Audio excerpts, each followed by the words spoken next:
joining the NeedyMeds special topic webinar, Samaritans Suicide Prevention. My name is Carla. I am the Director of Education and Partnerships at NeedyMeds. Before we get started, I want to go over a few tips.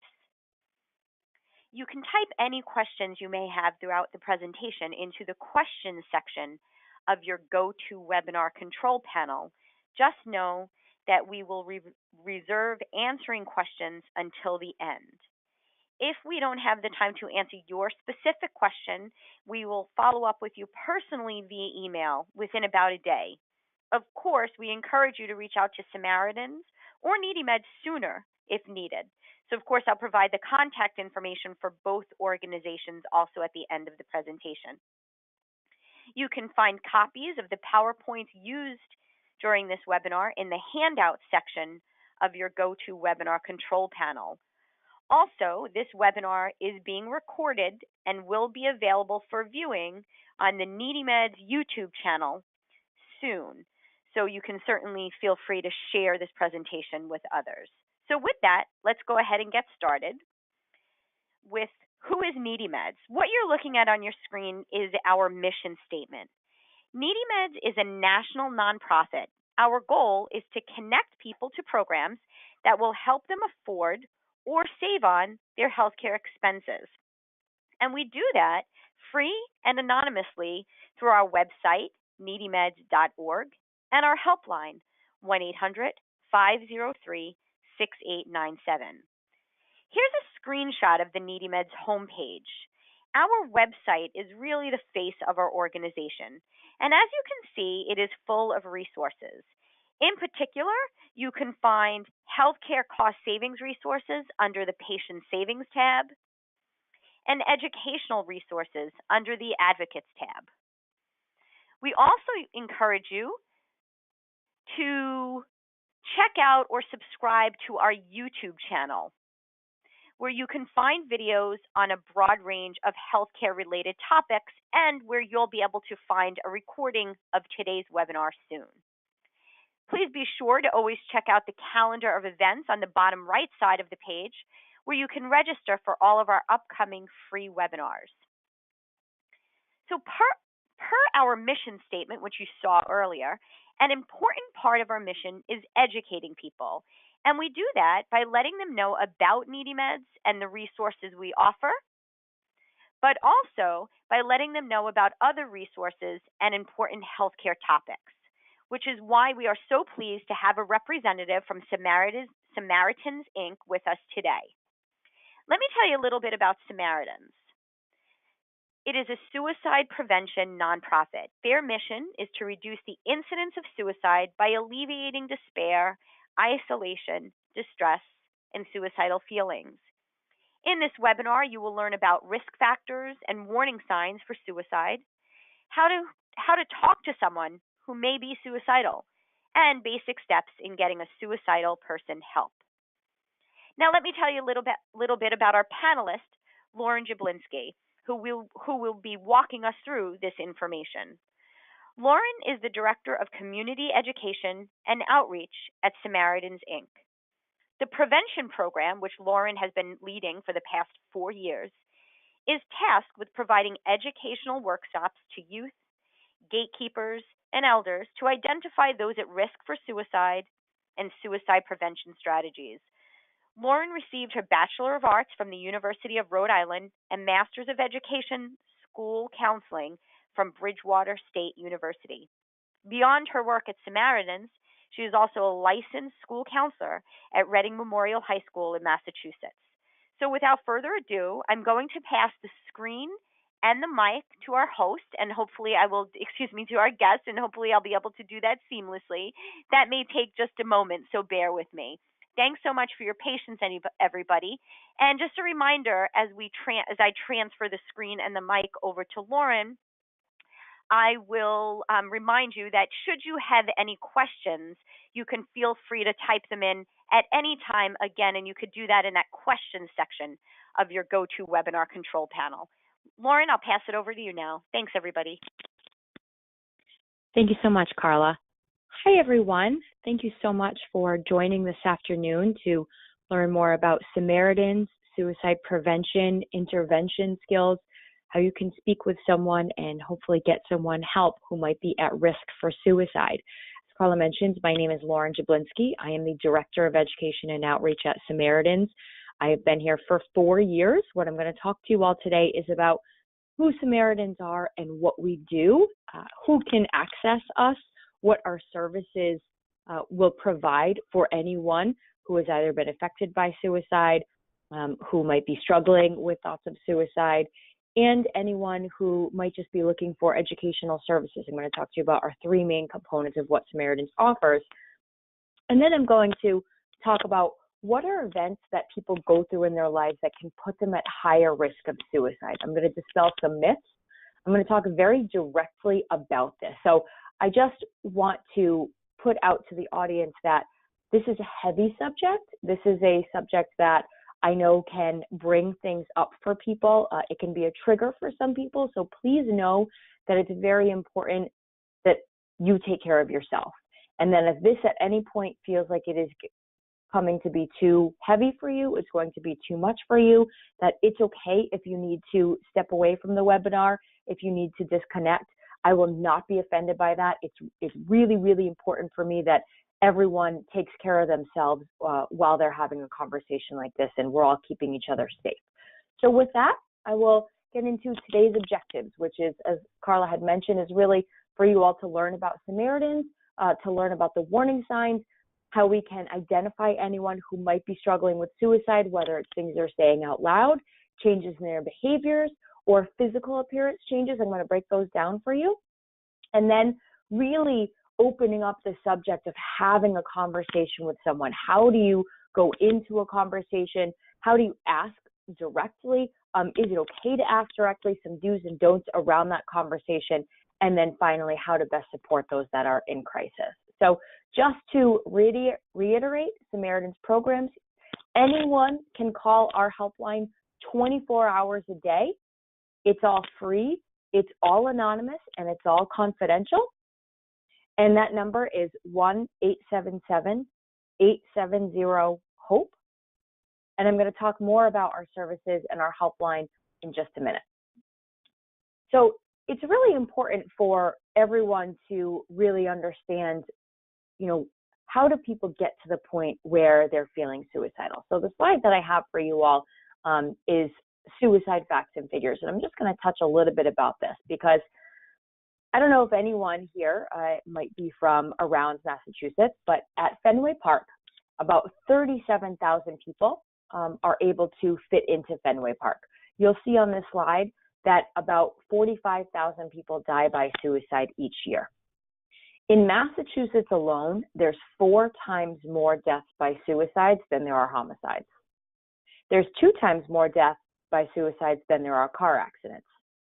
And that doesn't just happen overnight. People don't just get to the point where they're feeling suicidal. A lot of people think, oh, there was one thing that caused it. There was one thing to blame it on. The reality is that there's a lot of different things that can go on in someone's life that can lead them to feeling suicidal. Those are the risk factors, which I'll get into later on. And so it's a hard thing for us to process because we think, well, it doesn't make any sense. As someone who might have lost a loved one to suicide, we think, well, they were just acting themselves, they were just laughing, they were smiling, this doesn't make any sense, right? And we're left with what didn't I see? And how didn't I know? And what could I have done? And replaying things in our minds. But the reality is that if we don't know what those warning signs are, if we don't know what's going on in someone's life, then we're not going to know maybe that they're feeling suicidal. And that's how these numbers continue to grow. And so it's a matter of having that awareness, having this education, bringing these conversations to the forefront to say it's okay to talk about this in a safe, informative, educational space to let people know that they don't have to feel alone. So I want to go back to this last slide when I'm talking about the helpline. Our helpline is there for anyone who might be struggling with anything. So a lot of the people who are calling us or are texting us are reaching out about family issues, relationship struggles, financial struggles, friendship issues, lack of support, identity struggles, someone passing away in their life, maybe having to put a dog down.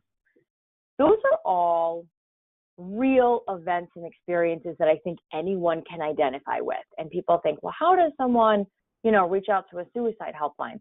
Well, the reality is that 99% of the people that call us or text us are not suicidal. 99%.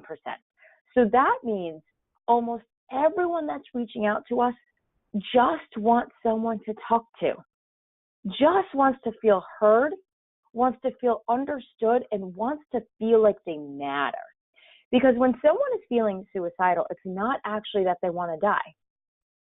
It's that they feel a level of loneliness and despair and feelings of hopelessness and helplessness that they can't live with this pain for one more minute or one more second. And so they think at that point that suicide is their only option, but it's not that they actually want to die. So with the Samaritans, our job is to be there to support people in a confidential, anonymous, non-judgmental, and empathetic way. So what I'm going to teach you all about throughout this entire presentation is how do you speak to someone. I'm going to continuously give you examples of how we answer our helpline and how you can translate that into your life, whether it's your personal life, your work life, whatever, your professional life, whatever it might be. But this is really a life skills type of conversation.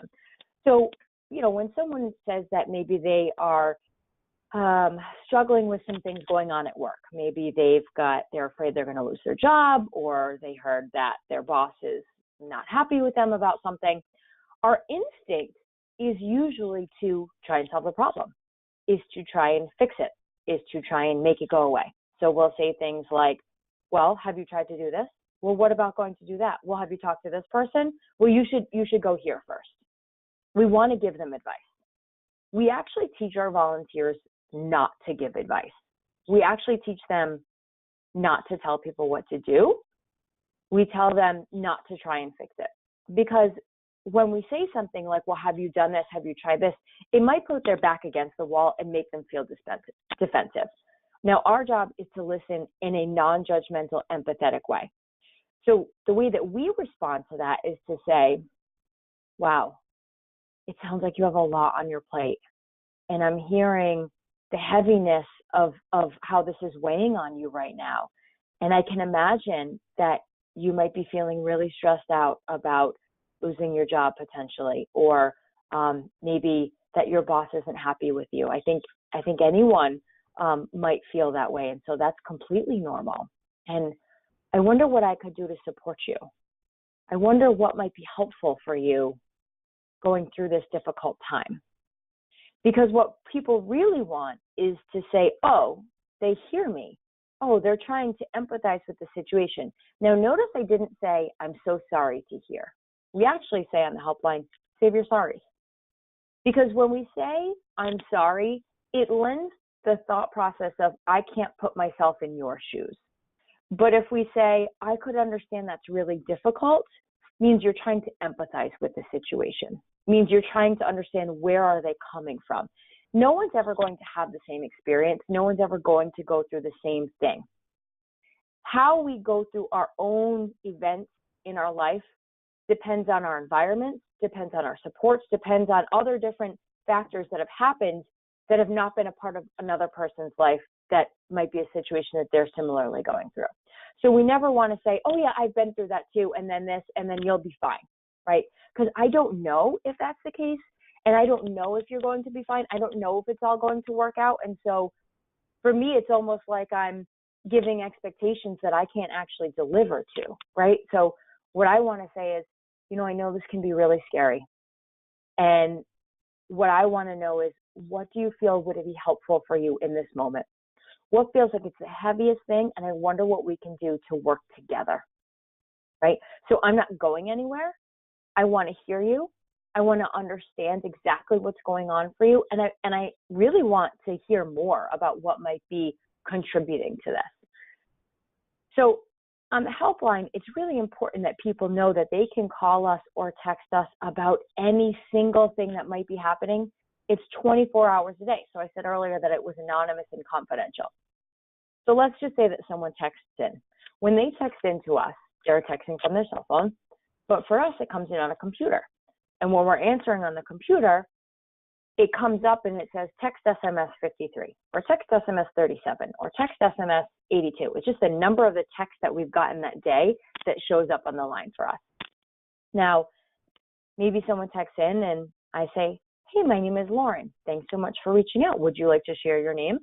And that person can say, no, I don't really feel comfortable sharing my name with you yet. And I would say, okay, that's completely fine with me. What can I help you with today? Or what's going on today? What would you like to talk about? How can I support you? We always want to leave the person who's struggling in control of the conversation. So if I were to say, well, tell me your name, tell where you're from, that immediately takes the control from them. It's the same reason why we don't give advice. It's the same reason why we don't try and fix it. It's the same reason why we don't tell people what to do. We want to know what will be helpful for you. You have the control over the situation. You tell me.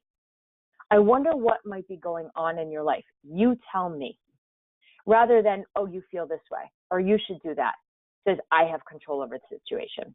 And they might feel at that point that their life is out of control. And so just by having a conversation where they feel in control could make all the difference in the world for them. So it's really important for us to know that people to know that, yes, we're a suicide prevention helpline, but suicide doesn't just happen. When people get to the point where they're feeling suicidal, it's been the buildup of these events and experiences that have happened in their life that have led them to this point that maybe they weren't ever able to talk about it. Maybe they never worked through it. Maybe it was unresolved trauma in some way, shape, or form.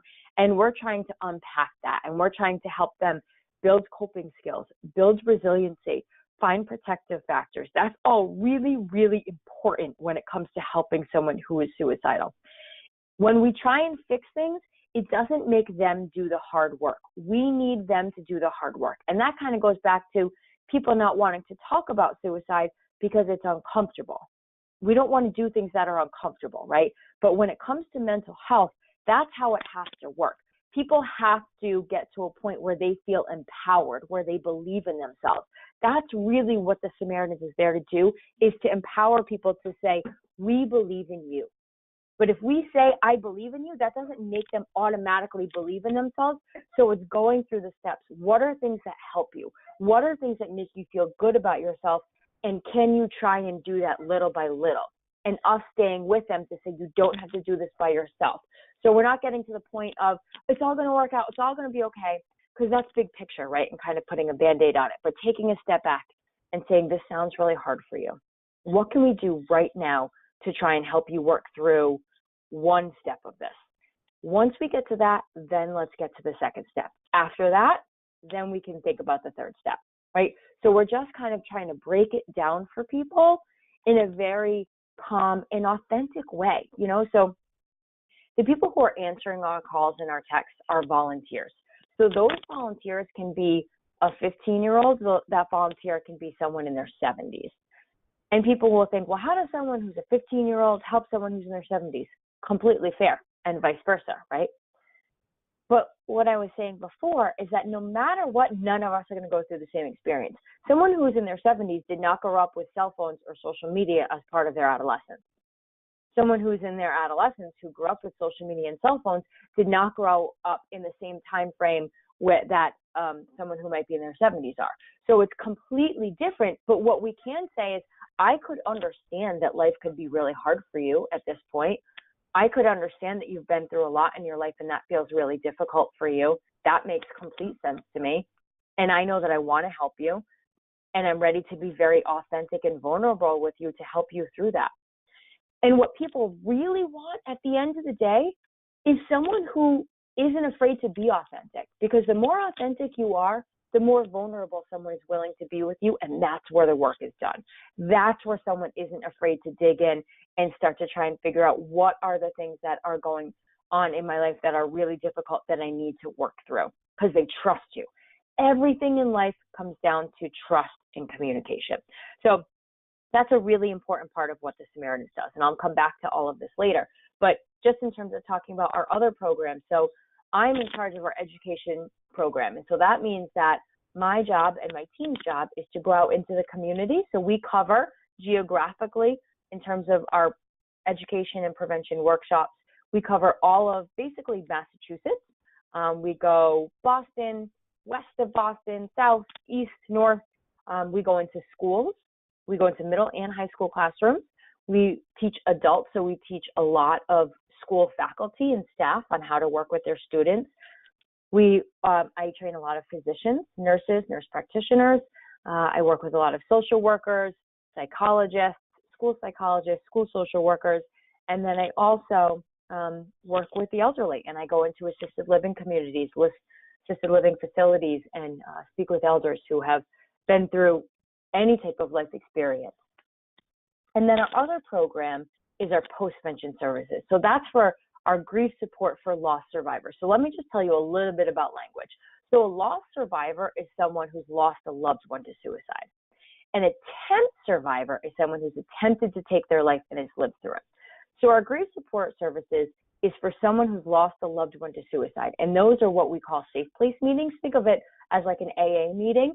So it's facilitated by someone who's lost a loved one to suicide. And anyone who's also lost someone can come into the meeting. They're all free. Because with the grief of suicide, it's called complicated grief. And that complicated grief from the loss of suicide is based on what I was saying earlier of the feelings of, could I have done something? What if I had said this? What if I had been there 5 minutes earlier? Should I? Could I? There's a lot of feelings of unresolved questions, of guilt, of shame, of, if I could go back and do this, and lack of closure, really. And so we want to provide safe places for people to come together. Now, just throughout this presentation, you'll notice that I will never use the word committed suicide. For me, it's nails on a chalkboard. When I hear the word commit, I associate with that word crime. And crime is with the intent and the purpose to hurt or to harm. With suicide, it's not that. When someone is feeling suicidal, it's not that they want to die, right? It's that they don't know how to live with this despair. It's not a selfish act. It's that they cannot live with this pain anymore. When we're on the helpline with people, within the first 3 minutes of every single call, we ask someone if they're feeling suicidal. If they say yes, we say, okay, have you thought about when? Have you thought about where? And have you thought about with what you might use? Those 3 questions make up a plan of suicide. And I'm going to get back to that in depth later. Now, if they say yes to all 3 of those, they have answers for all 3 of those, we'll then ask another question, takes it a step further to say, have you thought about who's going to find you? That is a hard question to ask. That is intrusive. That is scary. That might feel like that's not any of your business. Well, the reality is that they haven't thought that far yet. They haven't even gotten to that point of how is this going to affect the people who I've left behind? Because at this point, the people who are feeling suicidal, who have that plan, feel like they're a burden on people, feel like they're doing others a favor. So it's not ever with an intent to hurt other people. It's that they think they're actually doing other people a favor by dying by suicide. So it's an important difference. So instead of saying committed suicide, I say died by suicide. That's usually the term to use, most often always the term to use. You could also say that someone killed themselves. You could say that someone is bereaved by suicide, but someone who's died by suicide is the term to put in place instead of using committed suicide. So I've given you these facts, but I just want to talk about one more, is that for youth suicides, it used to be the 3rd leading cause of death for youth. It's moved up to be the 2nd leading cause of death for youth. And so for me, that says we not only need to be having conversations with everyone about this, we need to be starting young. Because the highest suicide rates are middle-aged males. The 2nd highest suicide rates are elders. So if these numbers are starting to climb in our youth, that means it's only going to get worse as they get older. So we need to be talking about it early. We need to be talking about it directly, and we need to be transparent with kids about things. And it's always about being age appropriate, which I'll talk about later as well. One more thing is that 90% of people at the time of their death by suicide have some type of mental health disorder, whether it is diagnosed or undiagnosed. So that can be depression, schizophrenia, bipolar, anxiety, PTSD, all different types of mental health disorders. So let's just say because they have anxiety, that doesn't mean they're going to be suicidal, but it could put them at higher risk of feeling suicidal at some point when they might be going through some things happening in their life. So this is an important slide to look at when we're looking at number of deaths due to intentional self-harm per 100,000 population. So I think it's very interesting that in the left part of the country, there's higher suicide rates. And in the right part of the country, for the most part, there's lower suicide rates. That mostly comes down to, which you could think about, is that the gun laws in the eastern part of the country are stricter than they are in the western part of the country. Having access to means is a huge part of this because sometimes these can be impulsive acts.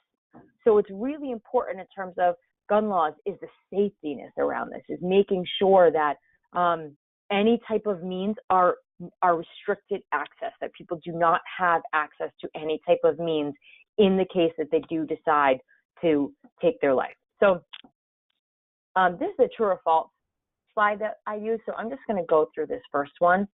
Talking about suicide will cause someone to consider suicide. Now, I usually would ask an audience, is that true or false? I'm wondering if you guys might want to write under the chat if you think that's true or false.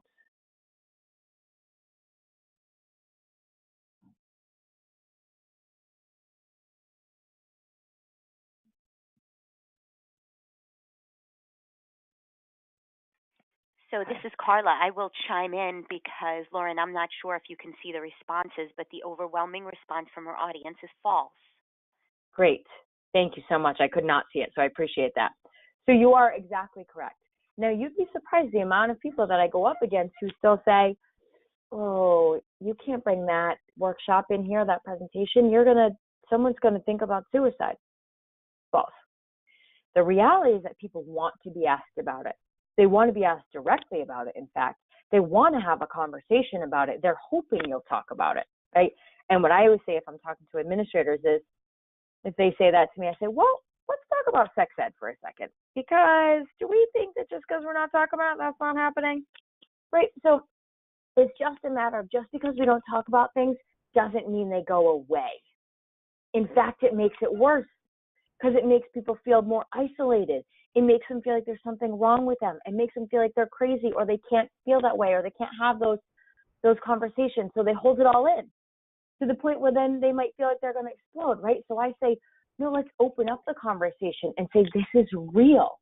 And you have every right to talk about this. And if you feel upset or angry or whatever it might be by something going on, that's normal. That means that you're human. And I encourage that because then we can try and work through what's going on for you.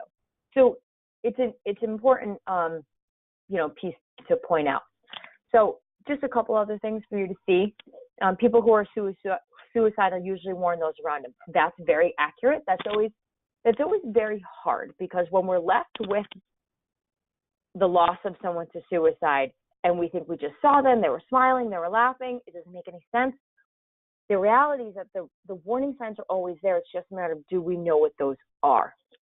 I always teach people asking for help is a sign of strength, not a sign of weakness. Now, I told you the highest suicide rates are middle-aged males. I think some of that has to do with society and the contributions of telling men that being strong means sweeping it under the rug, you don't show emotion, you suck it up, you move on. Well, that doesn't make their feelings go away, doesn't make them any less sad, it just teaches them that they can't talk about it. And so they internalize it. It always comes out somehow, in some way, whether that's through any kind of different way in warning signs, which I'll talk about, but it's a very important factor. So, and one other to address too is that people who are depressed or suicidal are just seeking attention. False. You have to take every single threat seriously. Even if you think someone is the boy who cried wolf, you don't know if they say things 15 times and don't mean it, and on the 16th time they do mean it and they have a plan and they have an action to do it. We need to make sure that every single time, because that just means they are still struggling and they haven't figured out how to work through it yet. That's what's going on. That means that they still need help, and that every single one of those threats or statements needs to be noted, needs to be acknowledged, and needs to have a conversation around it.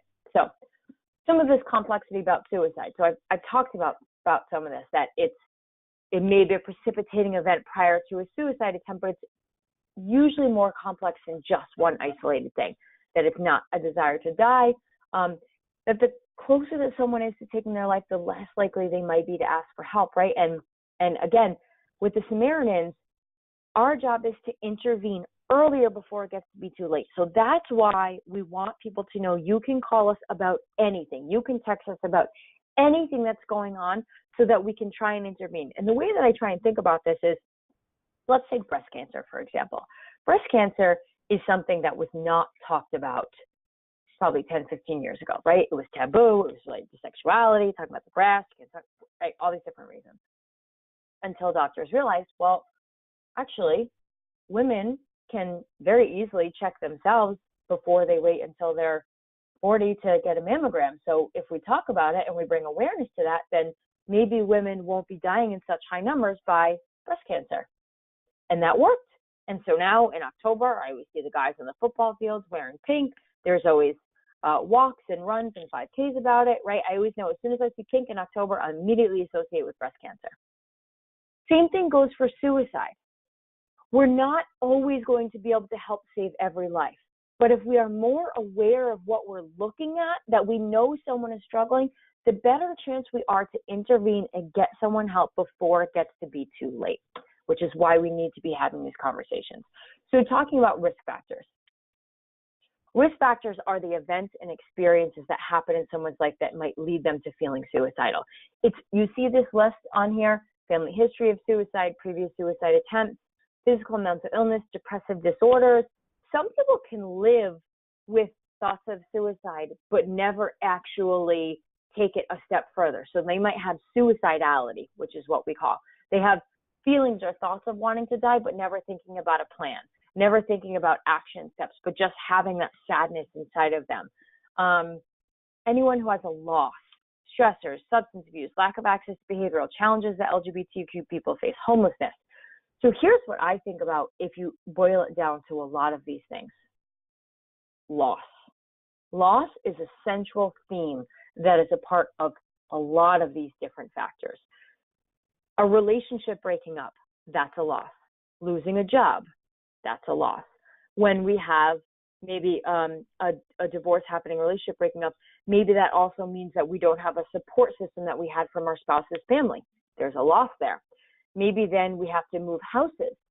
Maybe then we also have to, we don't get to see our kids as much as we used to. We don't have the traditions that we used to. There's a huge sense of loss that comes with all of that.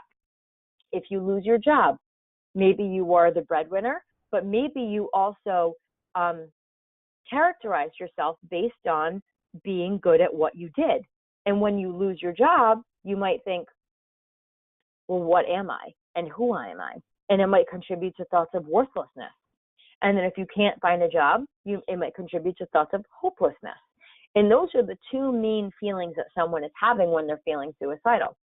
But it's not just from the job, it's from then the self-esteem that's starting to dwindle, right? And if they don't have anyone to reach out to, if maybe they've had a divorce or their spouse has passed away and they don't have anyone to speak to, that loneliness, that isolation can be huge. Challenges that LGBTQ people face, particularly youth. So LGBTQ, anyone who identifies as LGBTQ, has a 2 to 7 times higher suicide rate. So you think about that. Suicide is already the second leading cause of death for youth. Now, as Carla had mentioned in the beginning, I'm also a school counselor. And so what I see a lot with kids and what I know from research of adults is that they have a fear of not being accepted by the people who love them the most or they love the most. And so a lot of it is this, and what I always say is that this brings it back to the empathy. It brings it back to the inclusion of we need to be inclusive. We need to teach people that whatever you identify as, wherever you come from, whatever your experiences are in your life, that just makes you a stronger individual. And if we take the time to try and understand these things about people, we're able to connect together more, right? It gives that opportunity. I always say use it as a learning lesson, right? So that we can try and come together more on that to support each other through whatever it is that might be going on. A couple other things in terms of risk factors are someone, substance or alcohol abuse or addiction. Substance or alcohol abuse or addiction is usually, or can be contributed to a coping mechanism. So generally speaking, what we hear is that people who end up turning to drugs or alcohol in an addictive manner is trying to mask some type of pain that's going on for them internally and not knowing how to deal with it or being ready to face it yet. Other types of risk factors that can also be warning signs, so substance and alcohol abuse is a risk factor, it's also a warning sign, is someone cutting themselves or self-harming. So self-harm can be someone cutting their wrists, someone pulling their hair out, someone burning themselves, pinching themselves, scratching themselves. Those are all self-harm type of behaviors. Now, when someone is doing that, it's not that they're feeling suicidal. It's that they're trying to cope with pain that's going on and they don't necessarily know how to do that in another factor. And so they're using that as their outlet. Even with someone who's cutting their wrist, that is not a lethal way to take your life. That is someone who's trying to cope with pain. Same thing goes with eating disorders. It's a risk factor and it's a warning sign. If we're seeing someone drop weight really fast, chances are they've stopped eating or they're eating in a way that is not healthy. And some of that can come with lack of control in their life. Some of that can come with how they view themselves. Some of that can come with poor self-esteem. Some of that can come with all types of different things happening. But it's an important thing to point out that some of these are risk factors, but if they don't go attended, if they're not recognized and someone doesn't get help, they can turn to be more lethal, right? So talking about opioid addictions and opioid deaths. For us, when I gave you the number of 45,000 deaths by suicide, we don't know in terms of opioid deaths if that was an accidental or unaccidental because we weren't that person doing it.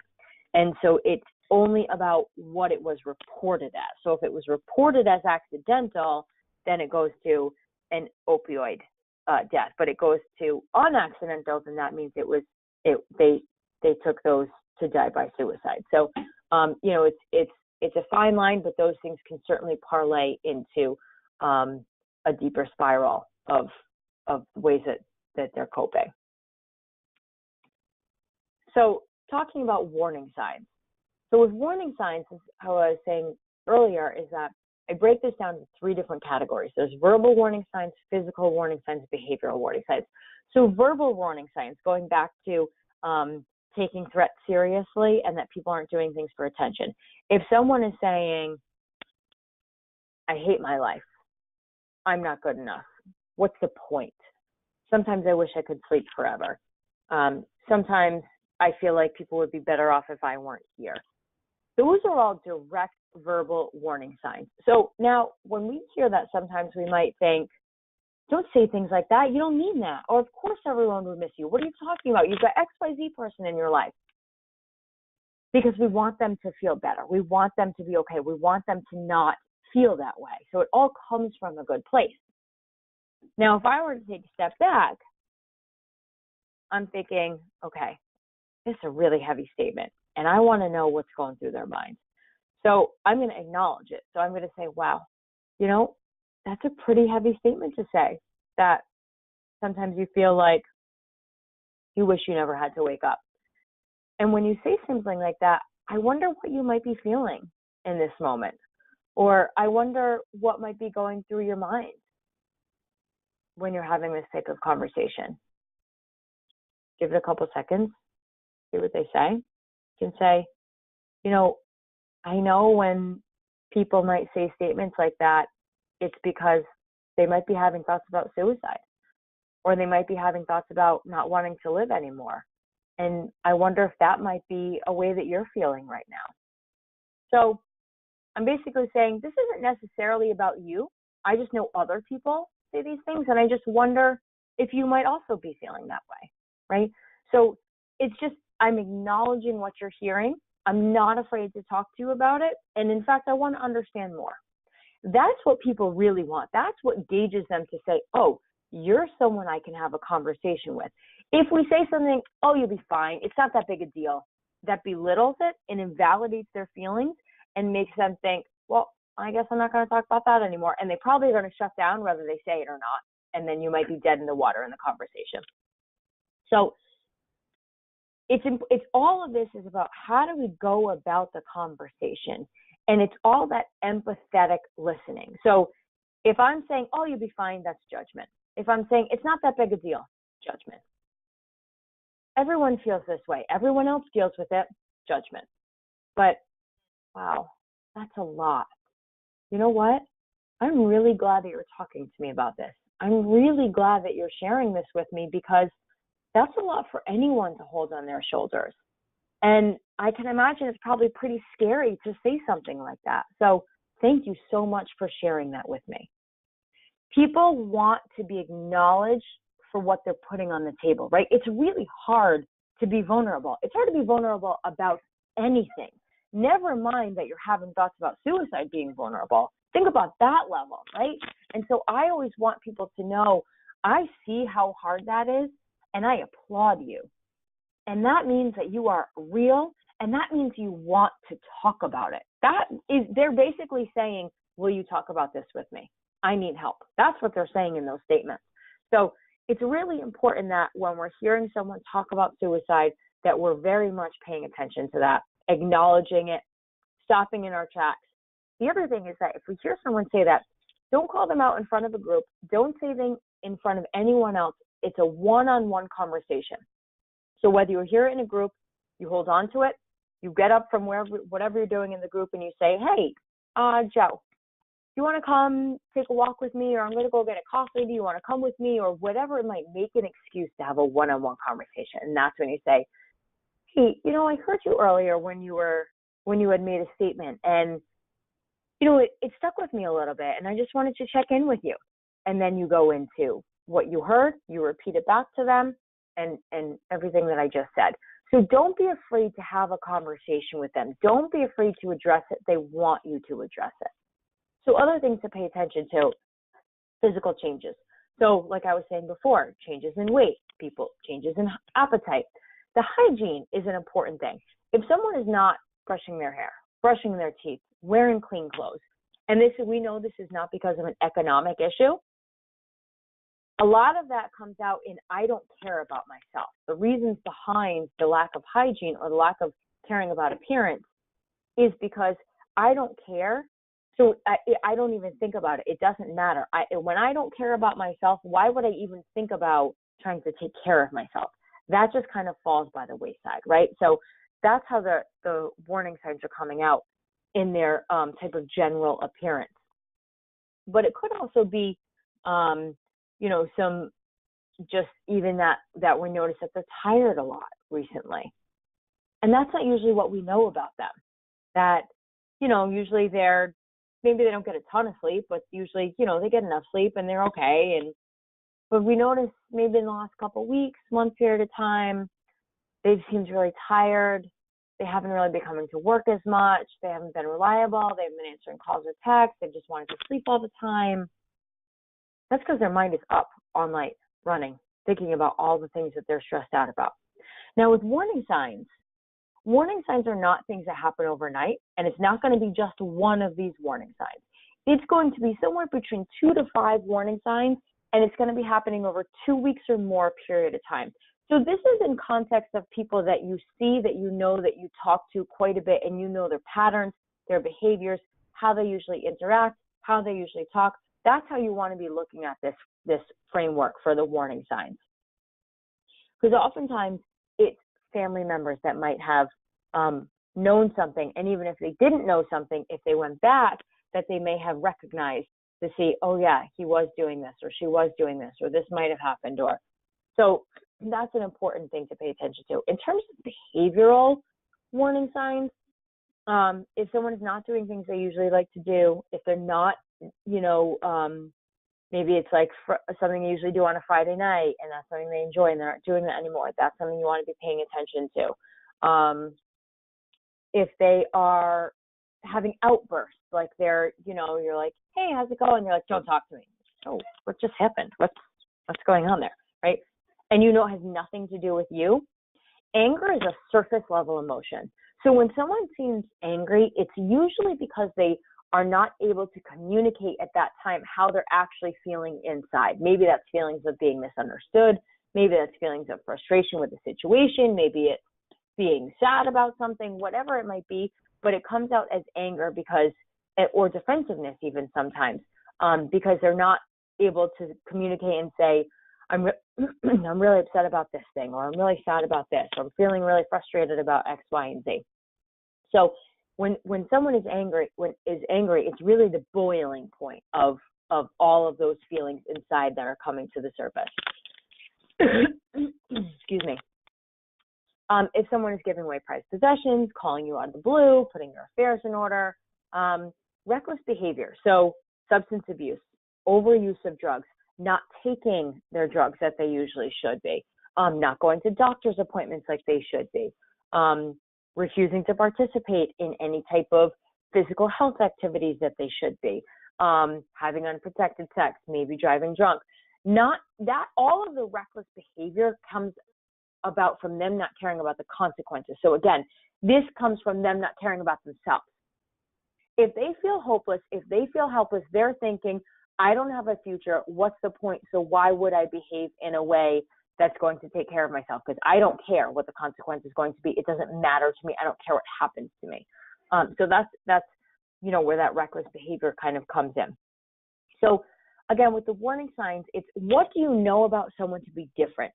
What are some changes in some physical appearances, changes in how they're acting, changes in things that they're saying that might feel alarming to you? It's all none of this is black and white.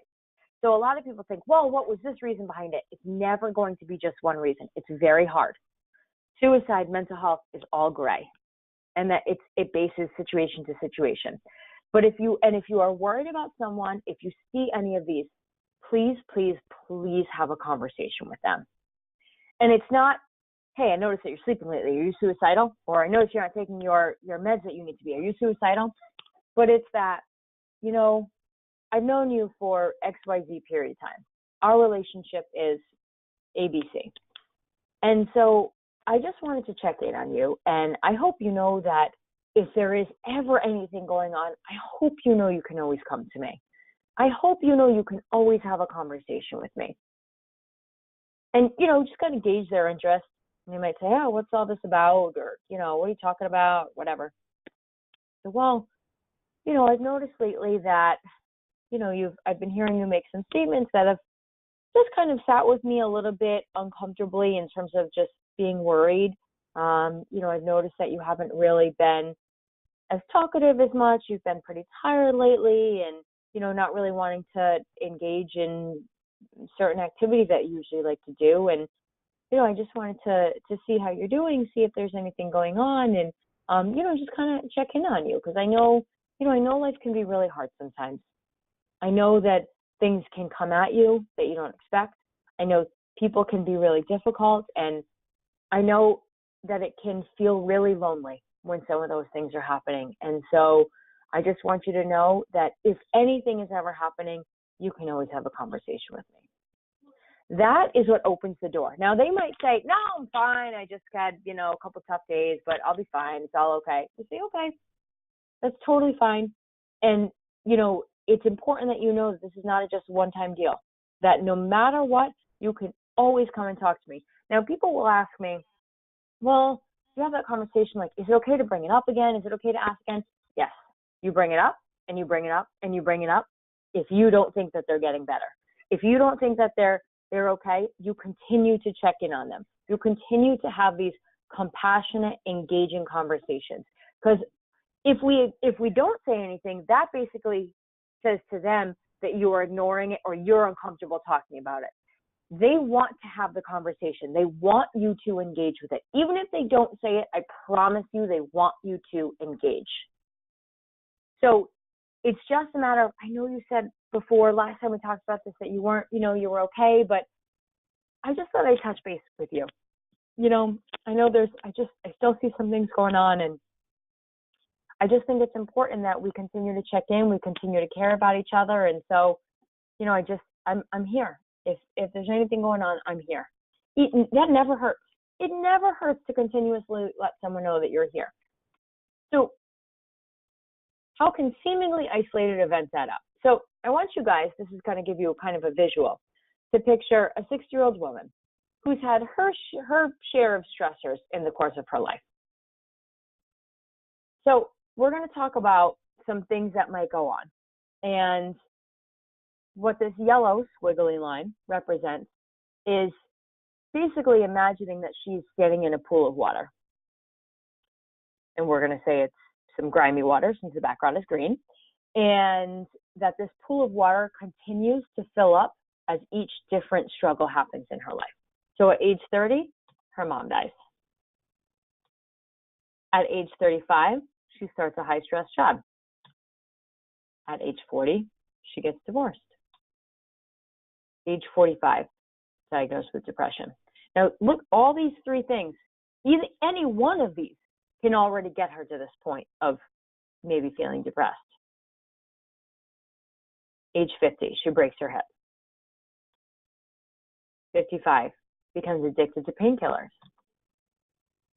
60, has suicidal thoughts. So you can see how I think anyone, again, can relate to any of these things happening in someone's life. It doesn't have to be the person who's sitting in the corner by themselves. It doesn't have to be the person who we think is a loner. It can be anyone that has gone through difficult events in their life that any one of us can go through, that they get to a point where they think, I can't handle it. This is too much, right? There's nothing in here about trauma. There's nothing in here about, things that have happened when she was younger. She might have had a great life until this point at age 30, until things start to kind of unravel, right? So it doesn't have to be things that have happened throughout her lifetime, but it can just be a buildup of difficult and stressful events that happen in someone's life to get anyone to the point where they feel like, I can't, it's too much, it's too hard. And if she hasn't had people in between each of these age ranges to help her through these things, then it would be completely normal that she might be having suicidal thoughts. So what can we do? How can we help in terms of building resiliency for people, building protective factors? So here's the thing, and I just want to go back to the slide. When I talk about you can't fix, you can't change any single one of these things that this woman has been through. You can't make them go away. You can't make them not happen. But what you can do is try and help her get through these things. And that's a really important part of this, is to remember that you can't fix it and knowing what you can do to help. And so in terms of like maybe someone having a sense of purpose and hope. So what I always say is that people need internal coping skills and they need external coping skills. Internal coping skills are that they listen to music, that they like to write or draw or read books or go for walks. Those are all internal coping skills. External coping skills are things that make someone feel like they are part of a greater good, that make them feel like they have purpose, that gives them hope. So that is maybe if it's someone who lives in an assisted living facility, that they're participating in bingo night, that they're participating in playing cards, that they're coming down for breakfast, that they're getting involved with the activities. That just makes them know that I'm not alone. There's other people around me. I can interact with other people, because one of the biggest killers of our society in general is isolation, period. I've given presentations to physicians. I said, those physicians I've had tell me that they will not do a surgery on someone until they know what the plan is for that person after they come out of surgery? Who is going to be there to help them? Because not only are they physically going to be affected, they're going to mentally be affected by this. And so they need to make sure that they have support, they have connections, they have people who in their life who are going to be there for them. So all of these different things. So in terms of interests, hobbies, goals. So for me personally, I like to go for a run. So in Boston, it's freezing. It was 23 degrees when I left my house this morning. And yesterday it was in the 20s and I had a long day, so I went for a run. I laced up, I put all my warm gear on, and I went for a run. That personally is helpful for me. Now, if I had said to someone, well, why don't you go for a run outside? They might be like, because it's freezing and that's a terrible idea. Why would you tell me to do that, right? And that's perfectly acceptable because, great, that makes sense because that's what's helpful for me. So I want to ask people, what helps you? What do you like to do? What has been beneficial for you in the past? I wonder if we can write those things down. I wonder if we can, what you can do to try and turn to those things. That also comes with safety planning too, so that someone remembers that they're not all alone, that they have other people around them that want to help them, and so that they know how to rely on themselves, building those resiliency skills by building in those protective factors. That's a main ingredient to this. Letting someone know it's okay to ask for help. Giving them appreciation for expressing their emotions is like I was saying before, is monumental for someone who might be struggling and feeling like they have low self-esteem. Faith, values, sense of humor. I talk to the kids all the time about funny videos you can watch, or maybe it's an old movie that you haven't watched in a while that was funny for you, that can make you laugh. Something like that is really, really important. So what can you do and how can you help someone? These are all the main things that I've been talking about throughout this entire presentation. Listening, asking, and getting help. So listening, what can you do? Let them talk. We have an 80-20 rule. 80% listening, 20% talking. That 20% talking is asking open-ended questions, giving validating statements, and giving acknowledging statements. I'm hearing you say, I'm so glad you're talking about this with me. No wonder you feel like this. Anyone would feel like that in your shoes. Listening without judgment, your compassion. I'm going to go through this and I'll say, do this, don't do this. At the end of the day, people remember how you made them feel. They remember if you were empathetic. They remember if you were compassionate. They remembered if you were genuine and if you were authentic.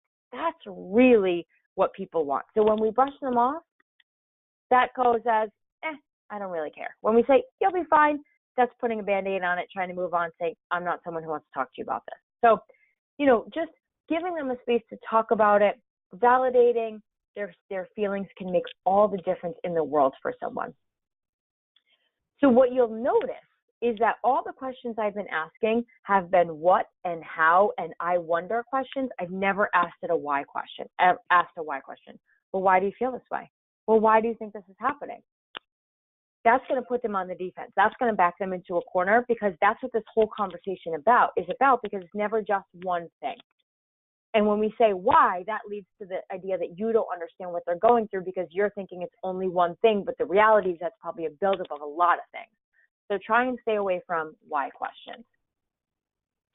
All of these things I've been talking about.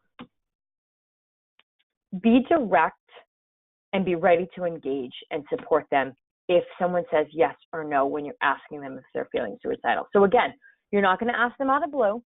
Like I was saying earlier, you're going to give them the reasons of why you might be think that they're feeling suicidal. I've noticed lately that you haven't been coming to work as much, or you haven't been coming to hang out with us and our friends, or you haven't been going to do activities you usually like to do, that you've been kind of quiet, that you've been kind of tired. I want to check in with you. That's the lead up into the question of, do you feel so bad that you think about suicide? Or if they say something that's a direct verbal warning sign, like I was saying, that's something that we want to be paying attention to and using that to our advantage to be able to segue in. Now, what you can say as a lead up is, are you having thoughts about hurting yourself? But you cannot say that instead of, are you having thoughts about suicide? Because those are two different things. Having thoughts about hurting yourself is a way of coping, but that doesn't necessarily mean that you're having thoughts about suicide and having thoughts about dying. So you need to take it a step further to ask them if they have had thoughts about suicide. And then if they say yes or no, if they say yes, you ask them the follow-up questions that make the plan. Have you thought about how you might take your life if you were to? Have you thought about with what you might use? So do they have access to means? Where are you in relation to those means? So if it's a bottle of pills and that bottle of pills is at CVS, can someone else pick it up?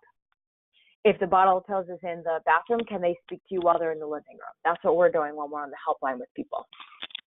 And if you thought about when you might do it, do you have a time frame? That is most important, because they might be having thoughts about suicide, but they might not have thought about it in a while, and they haven't thought about when they're going to do it. That's a really, really important part of this. But if they have a definite plan, the means are available, and the time is set and immediate, you need to contact the person. You need to get them help right away. They are at high risk at that point. And when I say get them help right away, I mean you're calling 911. Immediately you're calling 911. They might be mad. They might flip out. They might lose their mind. They might be furious with you. For me, I'd rather have someone who's alive and mad at me than not here anymore, right? So that's a scary thing. It's hard. You cannot hold this on your own shoulders too. It's too big of a risk to keep to yourself. Even if the person that you're engaging with, is that promises you, I'm not going to do anything, I promise I won't hurt myself, you don't know at that point. Because they might say till they're blue in the face they're not going to, but you don't know if that's actually going to be the case because we don't have control over someone else's actions. So if you're in the hospital, you can call a counselor, therapist, social worker, doctor, whatever that might be. Make sure that you are, if it is at work, you are going to a supervisor with this. That is your chain of command. You go to the supervisor, then you'll probably go to HR. You could also call an employee assistance program. But if it is at imminent risk of someone, you need to call 911. Another resource is obviously calling Samaritans. You can call our helpline for anywhere in the country. I don't care if you're in Alaska, North Dakota, Florida, Wyoming, doesn't matter. You can call us from anywhere. It's all going to be free and anonymous and confidential. We just want to make sure that people have the support. If it's 2 a.m., 5 a.m., 7 p.m., we know that crisis doesn't just stop happening. And if you have a situation where you're worried about someone, you can call us and say, hey, I've got this situation. I don't know how to handle it. Can you help me? And we will help you with that. And also, do not forget to reach out to your own support when you're doing this. So I talked about the safety planning. This is all the framework. You guys are going to have this PowerPoint to keep. But this is what we're doing to try and keep someone safe right now, because we're on the helpline with them. We're trying to know what is something you can do to keep yourself safe so that they also stay engaged with us while we're trying to get them help. Never leave a suicidal person alone. So managing your reactions. You're human, right? It's okay. Just try and remain calm as much as you can, but give yourself permission. I don't deal with this very often. I'm not sure what to do. And you can say to this person, listen, I'm pretty worried, and I've got to say, it makes me a little bit nervous. That's okay. Again, you're human. You're showing vulnerability yourself in that, which is what they hope for.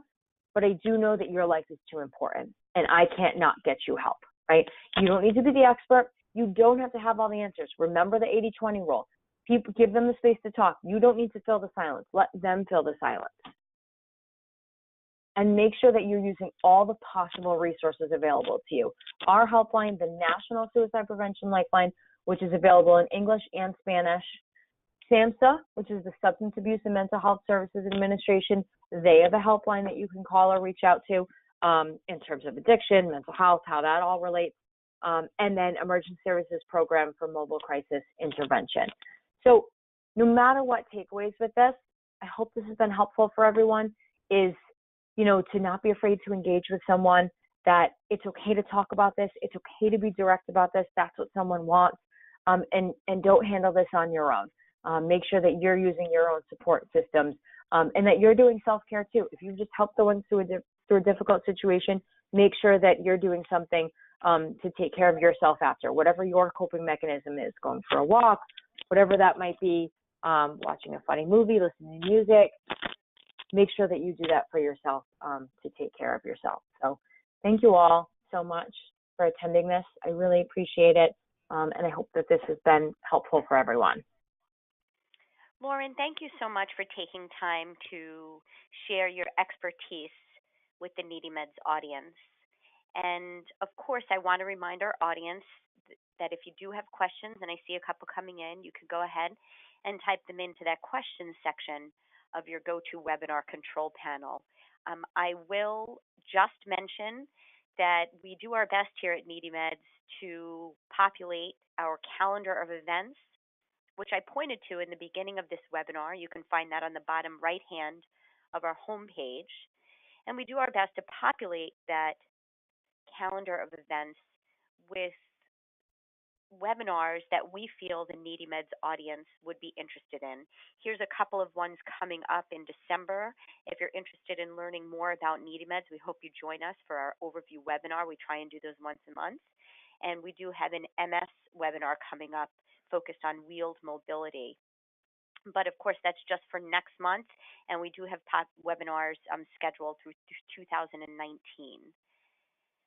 I wanted to put up the contact information for Samaritans as promised and turn over a few questions to Lauren coming in from our audience.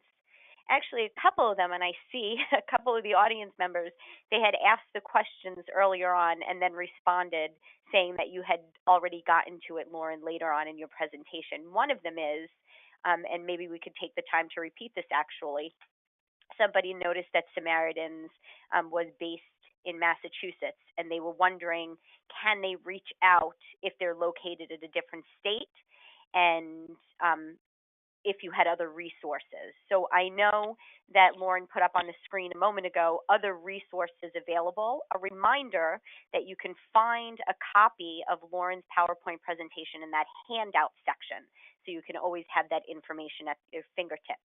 But I will let Lauren talk to that can somebody reach out specifically to Samaritans if they're in a different state? Absolutely, yes. Anyone can reach out from anywhere. And again, it's 24 hours a day. We have people call us. Samaritans is actually part of the National Suicide Prevention Lifeline. We are the Massachusetts call center for them. So we do get calls from everywhere. Everyone. So it does not matter. We are, although we're located in Boston and we geographically are here, in terms of our helpline services, it is for anyone from all over the country. Great, and thank you to our audience for being so participatory in today's webinar, which is such an important topic that affects so many. And another audience member in the beginning of the webinar did write in to ask, if someone is suicidal, could you put if you ask someone if they're suicidal, could you put that idea into their head? And then later on, the person did message me again saying that you had just addressed that. So Lauren, if you just wanted to repeat, you had given the example about why it's so important, certainly, to continue to bring this up, but you had given that great example about that we do talk about sex ed in the school system. That's right. Yeah, and I think that's a very common question, and it makes complete sense, right? Because we're afraid, and we just think, oh, will they have not thought about it, or will they have not felt this way, or I also think about with mental health, it's something that affects your brain, right? Just like disease or cancer can affect any different part of your organ, and if we ask someone how they're feeling if they have cancer, we can't cause them to have cancer. We can't make that happen for them. Same thing goes when thinking about mental health or suicide. Someone is either struggling with this or they're not. And so it's a matter of being direct, and someone will tell you flat out, no, I'm not. Okay. No matter what, as long as we're coming from a compassionate place with it, you should always, always ask it, always be direct, very upfront about having that conversation. Because it's real for them and they want to be recognized. They want to feel heard. They want to feel understood.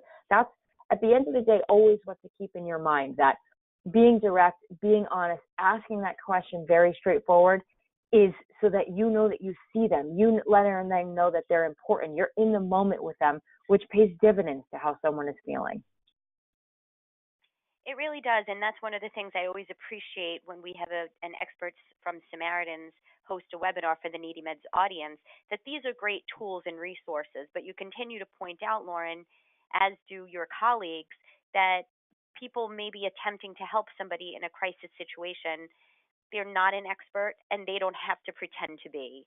They That's can right. use these tips that you've provided, but really you drive home that being there, asking the questions, and showing a concern, and you may not get everything right, but those goals are of paramount importance as opposed to adhering strictly to any of these do's and don'ts list. So I think that's really important, and we appreciate that that's what the stress of these presentations are.